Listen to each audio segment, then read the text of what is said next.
Welcome to the Zombie Story Zone, where fear isn't just a tale, it's survival. Tonight, we take you to the heart of Greystone, a town once alive with the sounds of Halloween laughter and trick-or-treaters. But this year, Halloween is no celebration. The streets are empty, save for the shuffling feet of the undead. A group of survivors finds themselves cornered in Birch Manor, an abandoned house with a history as dark as the night itself. Danny, the quick-thinking teen leader, MIA, resourceful and brave, Jamal, the muscle with a hidden fear, and Lila, young and terrified, they must fight not only against the horde outside but the eerie secrets within their so-called sanctuary.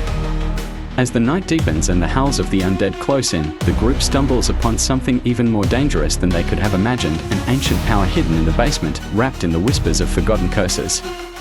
Will they make it through the night, or is Birch Manor just another tomb in the graveyard that Greystone has become? Brace yourself for Survival on Halloween, a pulse-pounding zombie thriller that will leave you on the edge of your seat.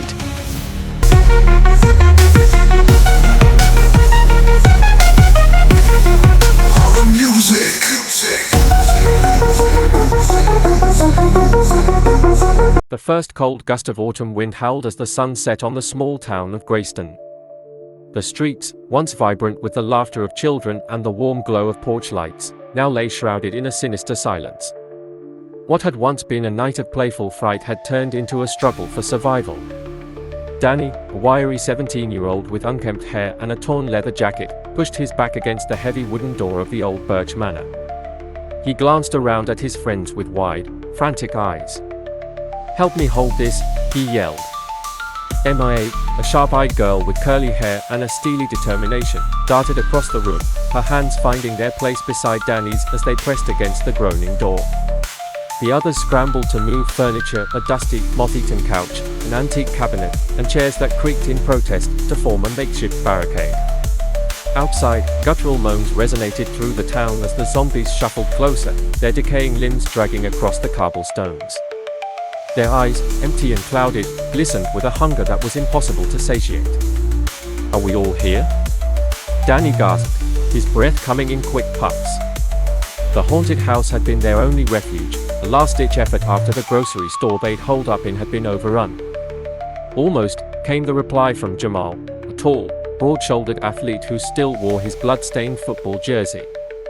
He counted the heads quickly. "We're missing Lila."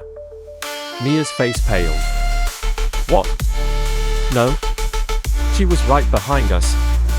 Just then, a desperate pounding erupted from the other side of the door. "It's me. Let me in." Lila's voice was a thin thread of terror, barely audible over the relentless growls of the undead. Without hesitation, Danny yanked open the door just wide enough for Lila, petite girl with pigtails and wide, tear-streaked eyes, to squeeze through. He slammed it shut as a skeletal hand clawed for the opening, fingers snapping like dry twigs as it was crushed between the frame and the wood. MIA and Danny both pushed their weight into the door again, locking the danger outside. "Close call," muttered Jamal, exhaling as he wiped sweat from his brow. Lila's chest heaved as she stumbled into the room, collapsing into a chair.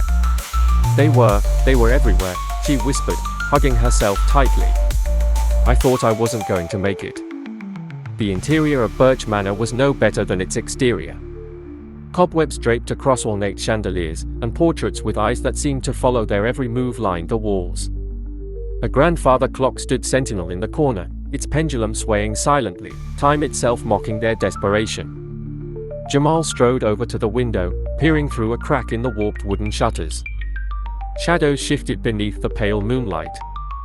The zombies, sensing fresh prey, clawed at the walls and gnashed their teeth, leaving streaks of blood on the peeling paint. "We need a plan," he said, turning back to the group.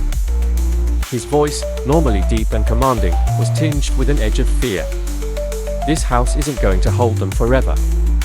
Danny nodded, raking a hand through his hair. "Basement or attic?" "The basement," MIA said quickly. "It's harder for them to reach us there. The attic's just a dead end." Lila shivered, hugging her knees. "But what if there's something worse down there?" The thought of the house's legendary haunted past made the basement an even more ominous choice. "We don't have time to debate," Danny said sharply. "Jamal, take MIA and check it out." Lila and I will stay here and reinforce the barricade. The old wooden stairs groaned under Jamal and Mia's weight as they descended. The air grew colder with each step, and a faint, earthy smell invaded their nostrils. Mia flicked on her flashlight, the beam slicing through the thick darkness. The basement was cluttered with forgotten relics, broken chairs, old crates, and a covered mirror that seemed to breathe with each subtle draft. Jamal pushed aside a pile of splintered wood. "Over here, Mia," he said, uncovering an iron grate embedded in the floor. He tested it, and it rattled slightly but held firm. "If it comes to it, we can use this as an escape route." Mia nodded, glancing around. A strange scratching noise caught her attention. It came from behind a pile of musty burlap sacks. She swallowed hard and aimed her flashlight at the source. "Please tell me that's just a rat," she whispered. Jamal narrowed his eyes, moving closer. With a swift motion, he lifted the sacks, revealing not a rat but a book, an old, leather-bound tome with faded runes etched into the cover. The scratching noise stopped, replaced by an unsettling silence. "What is that?" Mia asked, her voice barely more than a breath. Jamal shook his head, eyes locked on the book as if drawn by an invisible force. "I don't know, but we don't have time for this." He shoved the book into his backpack, and they hurried back upstairs. Upstairs, Lila's sobs had quieted, and Danny was pressing his ear to the barricaded door. "It sounds like they are moving around the house," he said. "They are searching for another way in." Mia set down her flashlight, determined glint in her eyes. "We found an old grate in the basement. It could be an exit if we're overrun." Danny's expression softened with a hint of hope. "Good. Now we just need to figure out how to buy ourselves enough time to use it." Suddenly, a crash came from the far end of the hallway. The group spun around as a pane of cracked glass shattered, and an arm, mottled with decay and sinew, reached inside. It was followed by another, then another, until the walls trembled with the force of dozens of bodies trying to force their way in. Jamal stepped forward, hefting an old candlestick like a weapon. "They are coming through," he shouted. Lila screamed as the zombies' groaning grew louder. Their pale, twisted faces pressed against the broken windows, and the stench of rot filled the air. Danny grabbed Mia's arm and shouted, "To the basement! Now!" They barreled down the stairs, slamming the basement door shut and dragging a heavy trunk in front of it. The group huddled in the dim glow of their flashlights, the sound of splintering wood and pounding fists growing louder above them. Jamal pulled the ancient book from his backpack, fingers trembling. "There's something about this that feels different," he said, his voice shaking as he flipped through the pages. Symbols and strange incantations stared back at him, their meaning long lost to time. "Why did you bring that?"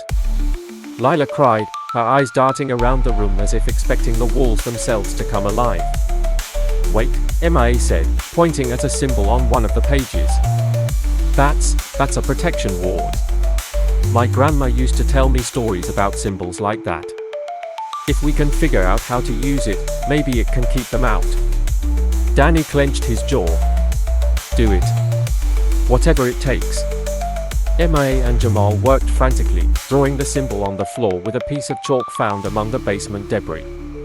Lila whispered prayers under her breath, and Danny kept his ears trained on the noise above. It was closer now, more desperate. With the final stroke of the symbol, the house shuddered as if hit by a tremor. A brilliant blue light flared up from the chalk drawing, and an invisible force pulsed outward. The pounding on the basement door stopped abruptly, replaced by an eerie silence. The group exchanged nervous glances, breaths held in unison. Seconds passed like hours before Mia finally exhaled. "It worked," she whispered, relief washing over her like a wave. But their victory was short-lived. From deeper within the basement, a new sound arose, a low, rumbling growl, as if something ancient had just been awakened.